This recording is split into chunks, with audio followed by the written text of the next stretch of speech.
네, 똑꽃술집입니다. 반갑습니다. 지금 한국 시간으로는 10월 18일 수요일 밤 11시고요. 여기는 이제 아침 8시다 보니까 장이 이제 시작이 된 것 같네요. 정말 오랜만에 제가 지금 독거투델지 촬영하고 있거든요. 여기가 좀 제가 있는 숙소가 이렇게 뭐 촬영하기 이렇게 막 좋은 그런 환경이 아니다 보니까 잘 안 키게 되더라고요. 일단 시장은 그동안 좀 올라왔잖아요. 그래서 조금 빠지고 있네요. 빅스 조금 올라오고 있고 19.03이네. 유가를 한번 볼까요? 유가는 86.81이고요. 사실 유가가 82불에서 4불 정도 올라왔거든요. 4불, 5불? 근데 이거는 올라온 것도 아니에요. 왜냐면 전쟁이 한번 팡 터지면은 예전에는 막 20, 30불씩 팍 튀었거든요. 근데 지금 이거 보면 4불, 5불이면 여러분 이건 오른 것도 아니고 전에 전고점이 아무 이유 없이 96불까지 떨어졌다가 또 아무 이유 없이 막 82불까지 떨어진 거 여러분들이 보셨던 걸 보면 이렇게 변동성이 굉장히 큰 유가 시장인데도 원유 시장인데도 불구하고 이 정도로 움직였다는 거는 별로 이렇게 큰 전쟁이 큰 유가에 영향을 미친 게 아니고 확정 가능성이라든가 이런 것들에 대해서 별로 이렇게 생각을 안 하고 있는 것 같아요. 뭐 그래서 많은 구루들이 시장이 전쟁 가능성을 너무 과소평가하고 있다 뭐 이런 식으로 얘기를 하는데 저는 구루들 말이 다 맞는 건 아니니까 저는 제 말을 믿겠습니다. 찻잔 속의 돌풍이다. 이 얘기를 처음 열흘 전에 전쟁 터졌을 때 처음으로 제가 영상에서 말씀드렸었고 거의 지금 그대로 거의가 아니라 100% 지금 그대로 가고 있어요. 시장에 전혀 영향이 없는 상태고 오히려 82불까지 유가가 빠졌다가 좀 올라온 거는 반발 매수 같은 그런 느낌도 있지만 계속 매몰벽이 있기 때문에 96불에서 물린 사람들이 엄청나게 많을 거예요, 개인들이. 어쨌든 그렇다 보니까 이제 그걸 못 들고 올라가는 그런 모습이고요. 뭐 시간이 지나면 그런 것들 다 소화가 되면 방향성은 잡겠죠. 위로 올라갈 수도 있고 아래로 내려갈 수도 있는데 당장 전쟁으로 인해서 지금 열흘 동안 유가가 보여준 모습은 유가를 롱한 사람들 입장에서 볼 때는 굉장히 뭐랄까 실망스럽지 않을까. 분명히 전쟁 터졌다고 딱 산 사람도 있을 거야. 근데 자기가 사고 나서 1, 2불밖에 안 올라가지고 되게 답답한 분들 진짜 많을 것 같아요. 그리고 그런 것도 있어요. 유가가 예전엔 미국이 석유를 생산을 거의 하지 않을 때는 그렇게 큰 중동이 굉장히 큰 역할을 했었잖아요. 큰 비중을 차지했잖아요. 정치적으로나 외교적으로나 군사적으로나. 근데 지금은 뭐 전 세계에서 가장 석유를 많이 생산하는 나라가 미국이 됐기 때문에 중동에 그렇게 크게 관심이 없고 아프가니스탄이라든가 이라크에서 다 철군한 이유도 그런 이유죠. 그렇죠? 그렇기 때문에 미국이란 나라 WTI 같은 경우는 또 미국의 그 서부 텍사스산 중진류잖아요. 미국의 관점에서 보는 그런 석유 가격이란 말이에요. 그러니까 더더욱더 영향이 없는 거죠. 그리고 미국이 이렇게 WTI가 움직이면 나머지는 똑같이 따라갑니다. 두바이라든가 브렌트유 같은 경우는 똑같이 따라가고 그리고 브렌트유는요 거의 생산량이 없어요. 한 30년 동안 계속 채굴 해가지고 생산량이 한 10분의 1로 줄었거든요. 그래서 거의 없다시피 한 그런 석유라고 보면 되고 근데 거래는 되니까 브렌트유가 딱 뜨긴 뜨는데 전 세계 시장에서의 그 석유 점유량 같은 경우에는 굉장히 미미하다. 여러분들 한번 찾아보세요. 영국이란 나라가 석유 생산량이 얼마나 되는지. 오히려 여기 멕시코가 더 많을 거예요.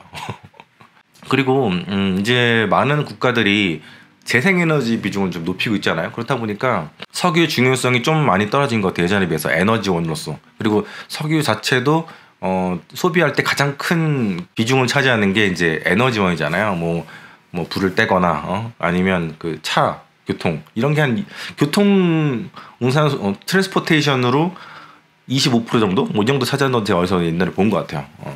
근데 요즘 전기차가 늘어나고 있으니까 이제 좀 줄어들겠죠. 그래서 각국이 이제 재생에너지 비중을 굉장히 많이 높이고 있고 독일 같은 경우에는 60%가 재생에너지 비중이고 그리고 영국도 20%가 넘는 걸로 알고 있고 뭐 어디 핀란드인가 노르웨이인가는 100%가 아마 재생에너지 비중일 거예요. 그렇기 때문에 예전만큼 그렇게 그리고 이제 또 원자력 같은 경우에도 우리나라도 원자력 비중이 계속 높잖아요. 계속 높여왔잖아요. 그래서 그런 거 생각하면은 석유의 중요성이 예전에 비해서 많이 떨어졌다. 그래서 가장 똥줄을 타고 있는 게 누구다? 빈살만 빈살만. 그리고 지금 보니까 미 국채 10년물 국채 금리가 굉장히 많이 올라오네요. 4.88까지 올라왔는데 계속 올라가겠죠. 이게 이번 달 내내 이제 시장을 누르게 될 것이다. 제가 얘기 드렸잖아요. 계속 누르고 있는 것 같아요. 지금 시장이 나스닥이 조정을 받는 이유도 좀 그런 이유가 좀 있다고 저는 보고 있고요. 어제 오늘 좀 조정을 받았죠. 그래서 이제 뭐 전쟁 관련해서는 저는 뭐 별로 업데이트할 게 없어요. 계속해서 찻잔 속 돌풍 전략 뭐 이렇게 생각하고 있고 요대로 이제 생각하시면 될 것 같고 점점 시장에서도 주식시장에서도 이런 전쟁에 관한 이슈들은 점점 사그라들지 않을까 생각합니다. 뭐 제가 처음에 얘기 드렸지만 이제 확전은 안 되지만 질질질 끌게 될 것이다. 장기전이 될 것이다. 요것도 지금 상황 보니까 점점점 또 파헤쳐 보니까 확전은 안 될 것 같아. 근데 장기전 될 것 같아. 이런 식으로 지금 가는 것 같아요. 그래서 첫 번째 영상 한번 보시면은 좋을 것 같고 물론 지금 이제 이스라엘이 어떤 선택을 하냐가 되게 중요하죠. 근데 이스라엘이 이제 막 가자지구를 이제 진격하게 되면 그럼 당연히 이제 확전 가능성이 높아지는 상황인데 지금 이러지도 저러지도 못할 상황이잖아요. 거의 뭐 이란 같은 경우에는 이스라엘 목에다 칼을 이렇게 대고 있는 상황이고 헤즈볼라가 이제 준비하고 있으니까 그리고 미국 같은 경우는 이제 팔과 다리를 눌러서 못 움직이게 하는 그런 상황이고 근데 이스라엘로 볼 때도 만약에 가자지구로 들어가게 되면 게릴라전 엄청나게 할 거 아니에요. 근데 게릴라전은 진짜 쉬운 게 아닌 것 같아요. 게릴라전으로 진짜 피해를 많이 본 나라가 미국이잖아요. 근데 미국도 그 정도인데 이스라엘이 정말 가능할까? 화력은 정말 어마어마한데 게릴라전이고 땅굴이 500km라면서요. 서울에서부터 부산이 440 그 정도 하잖아요. 그 생각하면은 야 이거 진짜 저는 오래 간다는 이유는 처음에 그 게릴라전도 생각을 했었지만 미국이라든가 이란이라든가 양쪽에서 그렇게 공격적으로 얘네들을 한테 각각 지원을 해주지 못할 것 같다. 그런 의미에서 이제 질질 끌릴 것 같다. 지금 러시아랑 우크라이나처럼 그렇게 생각했었는데 알고 보니까 그런 것도 있긴 하겠지만 더 많은 것들이 꼬여있기 때문에 정말 장기전을 가게 될 것 같아요. 그래서 미국 같은 경우에도 처음에는 우리는 이스라엘 편에 설 것이다 이렇게 얘기했다가 지금 말 확 바꿨잖아요. 바이든이 진짜 말을 잘 바꾸는 것 같아. 지금은 뭐라 그러지? 뭐 하여튼 가자지구 공격하지 말라 뭐 이렇게 얘기하고 있잖아요. 그리고 가자지구 공격하게 되면 미국이 휘말리니까 그런 것 같아요. 이제 이 노인네가 처음에는 막 뛰는 가슴으로 막 야 우린 이스라엘 팬이지 이렇게 생각했었는데 알고 보니까 야 우리 이제 끼어들면은 우리 돈도 없는데 지금 11월달에 셧다운 얘기 또 나오잖아요. 그럼 또 장난 아니잖아요. 또 지금 전쟁을 하려면 돈이 얼마나 많이 필요한데 기름도 얼마나 많이 필요하고 탄약도 되게 많이 필요한데 게다가 지금 우크라이나에도 보내야 되는데 지금 돈이 없잖아요. 정부가 진짜 이게 말이 되는 상황입니까? 나라는 부자인데 정부는 거지야. 그렇기 때문에 미국이란 나라의 전쟁 수행 능력에 대해서는 화력은 막강한데 돈이 없다. 그게 참 가장 큰 문제고 그리고 이제 미국이란 나라 내부적으로 볼 때도 여러분들이 전쟁을 찬성하겠어요? 전쟁 찬성 안 해요. 왜냐하면 그 주이시에 대한 그런 반감이 미국인들이 진짜 크거든요. 미국에 살아보신 분들은 아시겠지만 저는 뉴욕에 살았으니까 주이시들이요 뭐 거의 모여 사는 데가 있을 정도예요. 그리고 자기가 주이시라고 막 이렇게 떠벌리면서 다니는 사람들은 별로 없어요. 진짜 종교적인 분들은 막 머리 이렇게 꼬고 이거 쓰시고 옷 같은 거 흰색 셔츠에다가 검정색 뭐 이런 거 재킷 타고 이렇게 다니시고 공원에 앉아가지고 그 성경책 같은 거 보시는데 대부분은 여러분들 마이클 주커버그 같은 경우에도 이 영상 앞에 서면요 제가 말 실수를 자꾸 하게 되거든요. 지금 뭐 저 원고가 없다 보니까 주커버그 성이 뭐였지? 지금 기억이 안 나. 이게 한 카메라 앞에 서면은 지능이 한 20% 떨어진 것 같아요. 단어도 되게 실수 많이 하고 또 제가 해외에 지금 산지 3년 이렇게 혼자 살고 있거든요. 아무도 없잖아요. 그래서 한국말 자꾸 까먹으니까 그걸 좀 이해를 바랍니다. 제가 다 아는데 마이클 주커버그였나? 진짜 기억이 안 나네. 아무튼간에 주커버거도 주이시잖아요. 그래서 제가 포스팅 관련해서 그 전쟁 관련해서 포스팅 하나 올렸더니만 계정을 제한시킬 수 있으니까 조심하라 이렇게 워닝을 주더라고요. 그래서 와 그것도 제가 팔레스타인을 약간 옹호하는 그런 걸 올렸거든요. 그러니까 보니까 와 진짜 주커버그 나쁜 놈이구나. 그러니까 미국 내부적으로 볼 때는 반전 여론도 당연히 있는 거고 그리고 주이시를 도와준 거에 대해서는 여론이 썩 좋지 않아요. 그리고 이번에 병원에다가 폭격했잖아요. 500명 죽었잖아요. 애들 피 흘리고 막 그거 보시면은 이스라엘이라는 나라가 정말 성경에 그걸 뭔가 기초해서 인륜정이고 내 이웃을 사랑하는 그런 민족인가? 이런 생각이 좀 들어요. 뭐 아시겠지만 제가 예전 영상에서 계속 말씀드렸지만 수십 년 동안 이스라엘이 가자지구에 행한 거는 거의 식민지여서 식민지. 늘 심심하면 공습하고 애들 죽고 그 역사가 70년이 넘는 역사인데 이번에 그 하마스가 이스라엘을 참다 못해가지고 이제 윤봉길 의사처럼 도시락 폭탄 던진 거예요. 이렇게 들어갔는데 이게 들어보니까 뭐 영아들을 죽였다 이런 얘기 하는데 그 가짜뉴스 쓴 거 다 들통났잖아요. 백악관도 속았어 백악관도. 근데 그걸 아직도 진짜인지 알고 이렇게 이야기하시는 분들 계시는데 그 가짜 뉴스입니다. 가짜 뉴스. 지금 이런 전쟁 상황에서는 정보라는 게 굉장히 전쟁통이니까 당연히 카더라 뉴스가 굉장히 많을 거 아니에요. 그 이스라엘 종군 여기자도 카더라 뉴스를 가지고 이스라엘 군인한테 들은 얘기를 한 거 이렇게 뉴스에서 이야기한 건데 이게 와전이 돼가지고 다 퍼져가지고 하마스 나쁜 놈 이렇게 된 거죠. 전 약간 이게 어떤 느낌이냐면 이스라엘이 일본이고 가자지구가 한국 같아요. 그래서 엄청나게 핍박받던 그 일제 치하 35년 그거 생각이 납니다. 그래서 일단은 약자잖아요, 팔레스타인이. 아무튼 지금 이야기가 옆으로 많이 빠졌는데 이스라엘이 이제 가자지구에 들어가게 되면 게릴라전을 하게 되면 굉장히 오랜 시간이 걸릴 것이고 전쟁하는 데 있어서 병사들이 진짜 많이 죽을 거예요. 그렇죠? 그리고 이제 이란이 지원하는 헤즈볼라가 이제 이스라엘을 폭격하겠죠. 그러면 전선이 양쪽으로 이제 벌어지는데 이스라엘이 나름 강력한 군대를 갖고 있긴 하지만 얘네가 뭐 엄청나게 큰 나라도 아니고 엄청난 이렇게 뭐랄까 군사력을 갖고 있는 건 아니거든요. 사이즈 자체는 작죠. 왜냐면 나라가 작으니까. 그러면 이 양옆에서 다 이렇게 들어오게 되면 이스라엘도 쉽지 않을 거예요.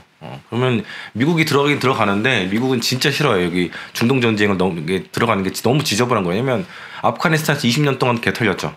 2,000명이나 되는 미국인이 죽었어요. 게릴라전을 하면서. 그리고 이라크에서도 많은 1,000명이 넘었던 것 같은데 많은 미군들이 죽었단 말이에요. 그러니까 득도 없는 전쟁에 괜히 끼어들어가지고 그리고 알카에다한테 9.12 테러 맞아서 거기서 한 3,000명 죽지 않았나요?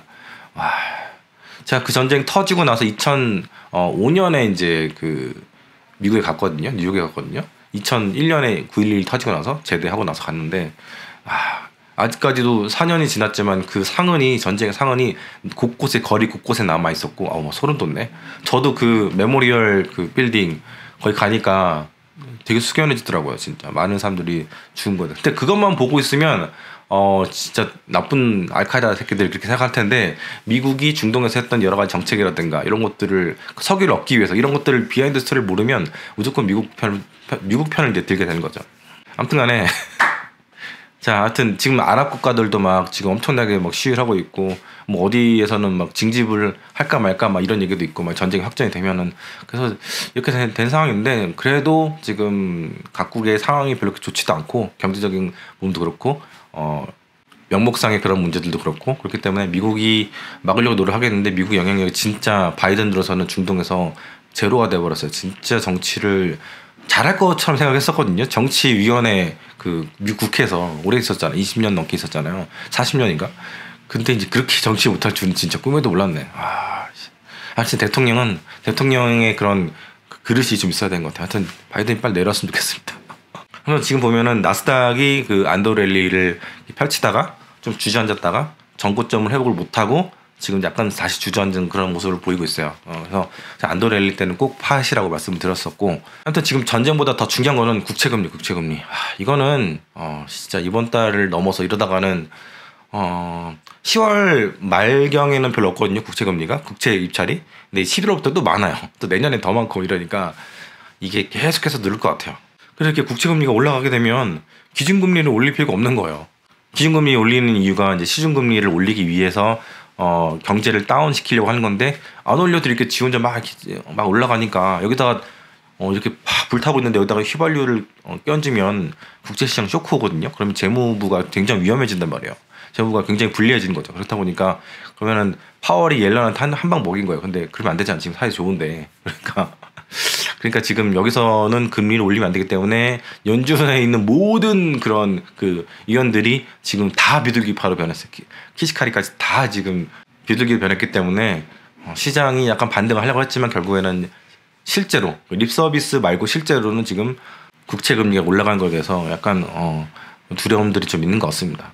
네, 화제를 좀 바꿔가지고 아이폰 얘기를 할게요. 원래 오늘 아이폰 얘기하려고 그랬는데 아이폰 15 나왔잖아요. 저도 되게 지금 사고 싶어가지고 고민인데 여기는 아직 안 나왔어요. 나와도 한국이 한 170, 80만 원 프로 맥스 같은 경우는 그 정도 하나? 근데 여기는 거기다가 한 7, 80만 원 더 얹어서 팔 거예요. 왜냐면 모든 게 다 비싸거든. 공산품은 50% 이상 비싼 것 같아요. 그래서 나왔는데 이게 C타입으로 바뀌었잖아요. C타입. 저는 이제 노트 쓰고 있는데 갤럭시 노트 쓰고 있는데 C타입 바뀐 게 정말 진정 혁신인 것 같아요.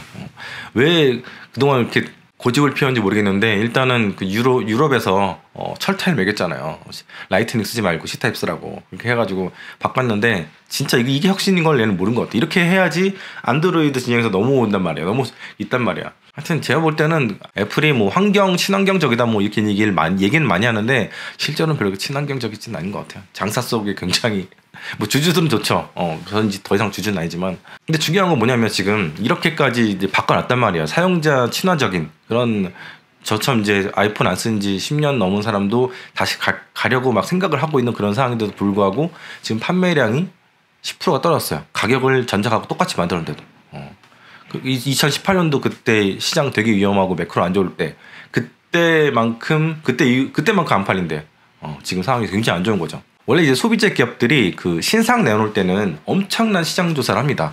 뭐 필드에서 설문조사 같은 거 많이 하고 또 시장의 여러 전문가들의 그런 의견 같은 거, 뭐 미래학자라든가 뭐 여러 학자들 있잖아요. 그런 사람들의 그런 여론도 이제 수렴을 하고 그리고 베타 테스팅 같은 것도 많이 해보고 그러면서 또 이게 조절해보고 이렇게 하면서 가격이라든가 색상, 뭐 소비 습관, 사용 습관 이런 여러 가지를 이제 물어봐요. 그래서 이제 결과물이 나오면 이제 책 한 권이 나오거든요. 제가 대학교 다닐 때 이제 삼성전자에서 하는 그 시장 조사 이런 것들을 좀 많이 해봤어요. 그래서 잘 알고 있는데 진짜 집요할 정도로 세세하게 한 3시간씩 막 물어보고 막 그래요.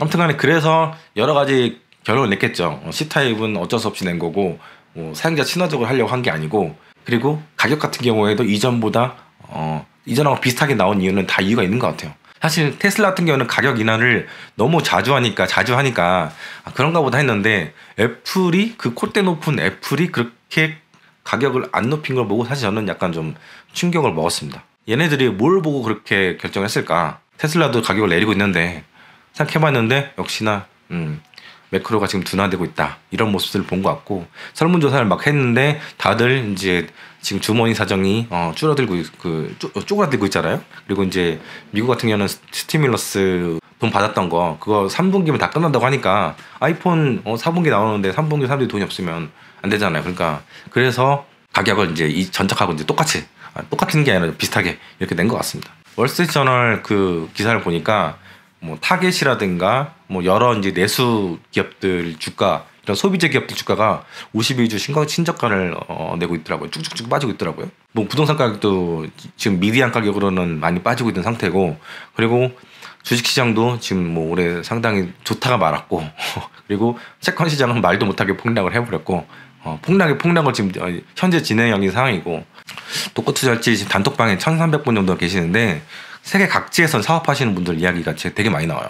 뭐 동유럽에 있는 현기차 협력사부터 사우디 원전회에서 일하시는 분들도 계시고 한국에서 이제 자영업하시는 분들도 많고 뭐 미국에서 사업하시는 분들 많고 이 채널이 이제 70%가 한국 분들, 20%가 미국에 계신 한국 분들이 이제 보신 채널이다 보니까 미국 각지에서도 한 20-30년 거주한 분들 되게 많아요. 이런 분들 이야기 들어보면 언론에서는 되게 동화 같은 얘기를 해요. 막 내년에 상반기에는 기업 실적이 올라갈 것이다. 경기가 좋을 것처럼 이렇게 얘기하는데 제가 듣는 이야기들은요 다 지금 지옥 같아요. 물가는 너무 많이 올라온 상태고 더 올라가는 거는 모르겠대요. 근데 되게 많이 올라온 상태래. 기름값은 왔다 갔다 하지만 그래서 사업이 정말 안 돼가지고 접는 부분들도 굉장히 많고 뭐 통계로 봐도 지금 미국에서 부도나는 기업들 숫자가 리만 이후로 최대고 그리고 한국도 지금 굉장히 상태가 안 좋잖아요. 더 먼저 안 좋아졌잖아요. 한국은 호황이 없었잖아요. 미국은 그래도 올해 호황이 조금 있긴 있었는데 그러니까 뭐 경기 침체라는 게 지금 실물에서는 여러분이 피부로 느끼기엔 현실인데 월가는 내년에 그 실적들 올린 거 보면 되게 마케팅 용어 같은 주식을 팔기 위한 이런 세일즈의 일환인 것 같아요. 이제 그 통으로 짜고 지금 그렇게 이야기들 하는 것 같아요. 그러니까 내년 좋기 때문에 지금 사라 이런 논리잖아요. 근데 월가가 한두 번 우리들 뒤통수 먹였습니까? 유가 150불, 200불 간다는 놈들이 월가인데. 그래서 저한테 질문을 주신 분들이 월가는 이렇게 얘기하는데 독거님은 어떻게 보십니까? 이렇게 물어보시는 분 계시는데 저는 월가를 신뢰를 잘 하지 않아요. 월가가 어떤 생각을 하든 저는 상관이 없어. 그래서 올해 같은 경우에는 미국 정부가 셧다운이 2번 날 정도로 미친 듯이 돈을 푸는 거예요. 그렇기 때문에 경제가 돌아갔고 또 해외에다 채권을 팔아가지고 또 돈을 막 엄청나게 또 끌어들이고 진짜 완전히 몰피네 막 카페인에 완전 풀로 돌리는 거야. 오버클럭 한다고 해야 되나? 장난 아니게 돌린 거죠. 그리고 이제 TSMC나 이제 삼성이나 현기차 같은 애들 막 깡패처럼 죽쳐가지고 미국에다 공장 짓게 하고 보조금 준다고 했다가 안 주고 이런 식으로 진짜 완전 이기적인 짓들을 하니까 미국만 오래 올라왔던 거예요. 근데 그에 비하면 이제 다른 나라들은 다 죽순 건 유럽 지금 완전 망하고 있고 일본도 사실 이렇게 썩 좋은 상황은 아니고 한국이라든가 중국은 거의 이제 아시아 쪽은 다 이제 폭삭 주저앉는 그런 상황이고 이렇게 된 상태인데 이게 못된 송아지의 엉덩이에 뿔 난다고 제가 생각하기에 미국은 결국에는 이런 경제적인 부분에 있어서는 대가를 치르게 될 것 같아요. 사실은 제 지인 중에서 최부심이라는 그 지인이 있는데 이거 얘기하면 단톡방들 좀 웃을 수 있는데 원래 2020년 전에는 미국 부동산이 터졌어야 된다. 근데 그게 지금 질질 끌고 오는 거라 이런 얘기를 하시더라고요. 저 같은 경우에도 부동산도 부동산이지만 주식이라든가 채권이 너무 제가 실무했을 때 너무 이게 버블이 심하기 때문에 그래서 빅스를 사서 2020년 하반기부터 해지를 했는데 이게 질질 끌려가지고 팬데믹이 이제 터지면서 같이 이제 터졌던 거죠. 근데 문제는 뭐냐면 그 터진 상태에서 그 버블을 이제 줄여야 되는데 오히려 돈을 막 엄청나게 풀어가지고 트럼프 때였죠. 트럼프 때 엄청나게 풀어가지고 이 버블을 더 크게 만든 거예요. 그래서 이게 더 커진 거야. 이게 10년마다 위기가 온다고 하는데 2009년도인가 8년도에 이제 이번 펑 터지고 나서부터 그때는 그래도 뭔가 좀 시장에 있는 버블 좀 껐어요. 특히 이제 주거용 부동산에 있는 그런 버블들을 껐는데 이번에는 버블 끈 게 하나도 없어요.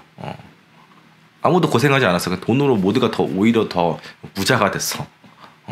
이게 뭐야? 버블이죠, 버블. 상당히 안 좋은 전략을 쓴 거고 이게 버냉키가 이제 이야기 많이 하는 전략이잖아요. 돈을 풀어서 무제한 풀어가지고 이거를 살려야 된다.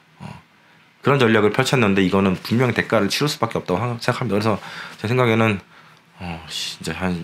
진짜 4분기 중에 그리고 1분기 중에 지금 계속 돈을 풀고 있기 때문에 물론 저는 4분기 중에 터질 거 있어요. 3분기 이후에 4분기 터질 거 얘기 들었는데 계속 돈을 풀고 있기 때문에 이게 좀 밀려가는 그런 느낌이 있는데 잘 보세요. 이게 언제까지 돈을 이렇게 풀어서 문제를 해결할 수 있을까? 그게 분명히 한계가 있을 것 같습니다. 아무튼 아이폰 이야기로 제가 돌아가도록 하겠습니다. 원래 오늘은 주제가 아이폰이었는데 처음부터 전쟁 얘기 조금 하다 보니까 이야기가 이렇게 막 옆으로 막 샜는데 아이폰 처음에 나왔을 때 그 중국에서 거의 비슷한 시기에 이제 메이트 6T가 나왔잖아요. 그러고 나서 사람들이 7나노 공정에 대해서 한국 사람들이 특히 7나노 공정에서 굉장히 평가절하했었고 미국에서는 되게 무서워했었어요. 충격을 받았어요. 그 상무부 장관 러문도 상무부 장관인가 이 사람이 와가지고 굉장히 충격받았잖아요. 이 사람이 미국에 있을 때 그 중국에 갔을 때 그걸 발매했던 걸로 제가 기억하는데 완전 실망했다면서 화를 내고 갔던 게 제 기억나거든요. 표정도 기억이 나. 똑꼬투절제에서는 중국이 무섭다. 나는 중국이 무섭다. 이런 얘기를 계속 했었고 이런 영상을 만들면 많은 사람들이 뭐라고 하냐면 이 빨갱이 새끼라고 얘기했는데 지금 이 메이트 6T가 아이폰 판매량에 영향을 줄 정도로 중국에서 돌풍을 지금 일으키고 있는 상황이에요. 7나노가 비싸고 많이 생산도 못하는데도 불구하고 많은 사람들이 뭐 애국 소비도 있겠고 여러 가지 이유가 있겠지만 아이폰 대신 메이트 6T로